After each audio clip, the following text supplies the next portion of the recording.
Halo guys, welcome back to my YouTube channel with me. Nah,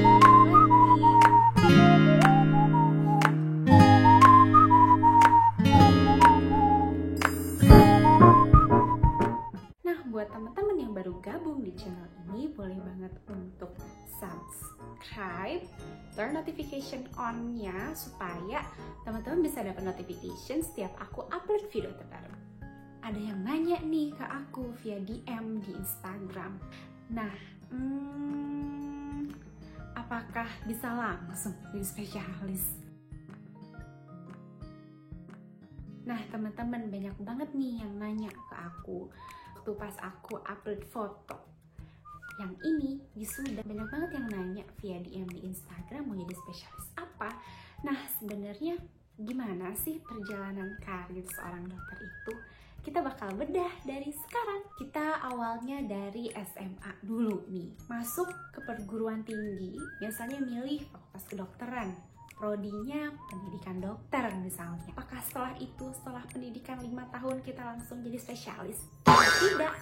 Nah, sebenarnya kita jadi dokter umum dulu teman-teman. Kalau misalnya mau jadi dokter spesialis, nanti kita kuliah lagi 5 tahun lagi. Nah, di perguruan tinggi ini kita akan menjalani yang namanya program sarjana kedokteran. Ingat ya teman-teman, sarjana kedokteran.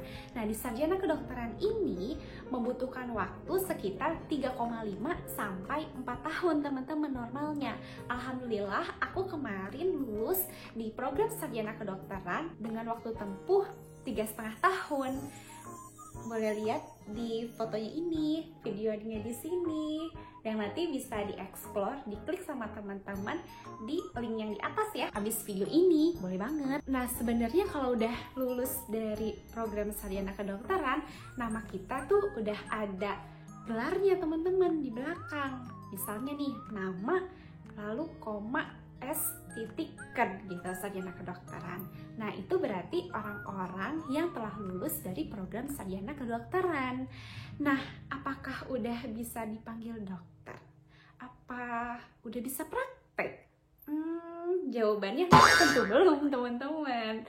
3,5 tahun itu kita mempelajari prekliniknya aja. Jadi kayak ilmu-ilmu teoritis gitu. Karena ini merupakan jenjang strata 1 atau S1.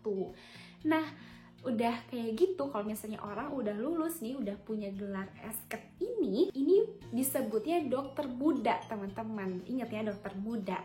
Nah, bukan dokter umum, karena untuk menjadi dokter umum ini kita akan memasuki yang namanya PSPD atau program studi profesi dokter. Nah, untuk program studi profesi dokter ini membutuhkan waktu sekitar 1,5 sampai 2 tahun, teman-teman. Yang nanti kalau misalnya mau lulus nih dari PSPD ini, kita ada ujiannya, yaitu namanya UKM PPD atau kepanjangannya Uji Kompetensi Mahasiswa Program Studi Profesi Dokter. Nah, selama 1,5 sampai 2 tahun ini juga disebut atau dikenal dengan istilah masa koas gitu, lagi koas. Jadi ini kayak jenjang profesinya gitu teman-teman. Di dalamnya kita belajar tentang hal-hal klinis.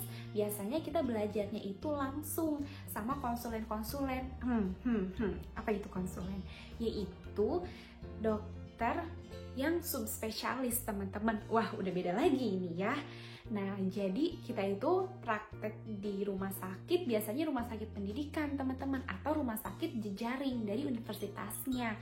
Di sini kita masih disupervisi sama konsulen-konsulen, yaitu dokter-dokter spesialis dan subspesialis. Nah, kalau misalnya fase-fase koas ini tuh yang sekarang lagi aku jalanin ini teman-teman. Aku sekarang udah jalan 6/17 fase. Jadi totalnya di kampus aku itu ada 17 fase. Ada fase mayor, biasanya itu 10 minggu. Ada fase minor, biasanya 3 minggu. Ada juga fase mini, biasanya itu 1 minggu. Nah, ini itu kita jalani selama 1,5 tahun sampai 2 tahun teman-teman. Terus kita ujian. Nah, lulus ujian dari UKM PPD ini, kita baru deh mendapatkan gelar DR di depan nama kita gitu. Jadi DR terus nama. Nah, kalau misalnya udah lulus dari ujian ini, nanti kita akan disumpah yang dikenal dengan namanya sumpah dokter atau Hippocratic Oath. Karena dari sini kita udah bisa untuk melanjutkan lagi nih teman-teman ke fase selanjutnya. Apa tuh fase selanjutnya? Nah, tapi apakah bisa langsung praktek? Jawabannya tentu tidak teman-teman. Masih ada prosesnya lagi. Kita harus mengambil program internship teman-teman. Nah, di program internship ini kita jalani selama 1 tahun. Nah, biasanya ini wahananya atau rumah sakitnya itu disediakan oleh pemerintah. Jadi nanti kita plotting nih, rebutan gitu senasional. Kita dapat di mana gitu letaknya. Tapi kita bisa menentukan prioritas. Tujuannya buat apa sih? Nah, tujuannya itu untuk memperoleh STR. Apa itu STR? Surat Tanda Registrasi. Fungsinya untuk apa? Kita bisa praktek secara mandiri teman-teman. Bisa bebas praktek, bisa buka klinik sendiri, bisa kerja dengan bebas di rumah sakit, tanpa supervisi lagi, dan sudah memperoleh penghasilan. Nah, ini baru deh setelah kita lulus internship dan punya STR ini. Nah, setelah ini kita baru bener-bener disebut dokter umum, karena selama menjalani program internship, kita disebutnya dokter internship teman-teman. Nah, kalau misalnya sekarang udah jadi dokter umum, teman-teman boleh banget nih berkarir sebagai dokter umum. Nah, biasanya teman-teman bisa membuka pengobatan umum, juga praktek umum gitu. Nah, terus apa itu yang disebut dengan dokter spesialis? Sebenarnya melanjutkan pendidikan itu apakah hanya program spesialis aja? Profesi aja, atau ada program sarjananya? Tentu ada teman-teman, dan ini merupakan 2 hal yang berbeda.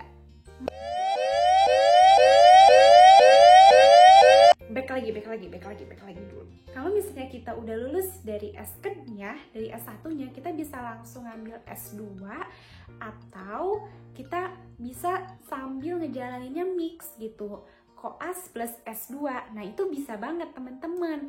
Atau bisa juga misalnya aku nggak mau koas nih, maunya langsung lanjut ke S2. Nah, ini ada positif negatifnya teman-teman. Positifnya berarti teman-teman melanjutkan jenjang strata, jadi ke S2. Lalu kalau misalnya lulus S2 bisa melanjutkan ke jenjang yang strata 3, yang S3. Tapi ada negatif ya teman-teman, karena nggak ngambil koas berarti nanti nggak bisa praktek. Jadi bisa sebagai dokter muda yang misalnya sebagai peneliti. Nah, itu bisa langsung teman-teman dari yang S-Card, S1, S2, S3 itu. Atau bisa juga dari S1 terus S2 terus jadi peneliti. Nah, itu bisa banget teman-teman. Bisa langsung ke S3. Atau bisa juga misalnya habis S1 lanjut S2 baru mau lanjutin koas. Nah, itu bisa juga. Jadi alurnya benar-benar depends on teman-teman sendiri gitu. Mau ngikutin alur kehidupan yang mana.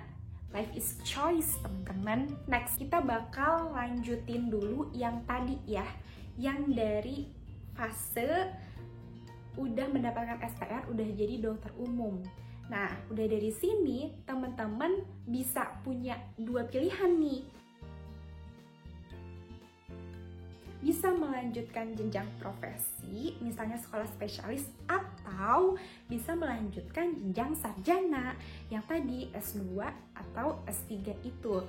Kita sekarang bakalan bahas dulu untuk yang jenjang profesi. Nah, untuk yang jenjang profesi ini nanti teman-teman biasanya tuh per universitas, per bidang spesialis itu ada ketentuannya masing-masing. Nah, biasanya sebelum melanjutkan ke PPDS tuh nanti teman-teman ada syaratnya nih. Minimal harus praktek dokter umum setidaknya selama 2 tahun. Baru bisa melanjutkan ke PPDS, yaitu program profesi dokter spesialis. Nah, nanti macam-macam juga nih. Untuk pendidikan dokter spesialis ini kita menempuh lagi, ada yang 5 tahun seperti obstetrik and ginekologi, terus juga ada ilmu penyakit dalam, terus ada ilmu kesehatan anak, lalu ada bedah. Nah, ini biasanya tuh 5 tahun teman-teman. setelah lulus dari sini, dari program profesi dokter spesialis, nanti teman-teman baru deh dinyatakan sebagai dokter spesialis. Jadi kurang lebih perlu perjalanan selama berapa tuh? Udah dokter umumnya 6 tahun, terus setelah itu harus ada pengalaman kerja selama 2 tahun, berarti 8 tahun. Lalu pendidikan dokter spesialis 5 tahun, berarti 13 tahun. Nah, jadi untuk menjadi dokter spesialis itu paling tidak dibutuhkan selama 13 tahun, teman-teman. Nah, setelah jadi dokter spesialis, biasanya ada pengabdian ke masyarakat. Itu bergantung, teman-teman, waktunya disesuaikan dengan kebijakan dari pemerintah, sesuai kebutuhannya. Kalau misalnya kayak sekarang ada pandemi COVID, mungkin akan diterjunkan nih para dokter-dokter spesialis yang baru lulus untuk lebih intensif untuk menangani COVID-19 gitu. Terus teman-teman bisa juga nih abis sekolah dan udah jadi dokter spesialis, lanjutin lagi mau jadi dokter subspesialis, teman-teman. Itu bisa banget. Itu biasanya pendidikan lagi, dan pendidikannya itu bergantung dari jenis subspesialis apa yang mau diambil. Ada yang 2 tahun, ada yang 3 tahun. Kalau misalnya kita ngambil yang lama, misalnya yang 3 tahun, berarti jumlahnya adalah totalnya 16 tahun untuk menjadi dokter subspesialis, teman-teman.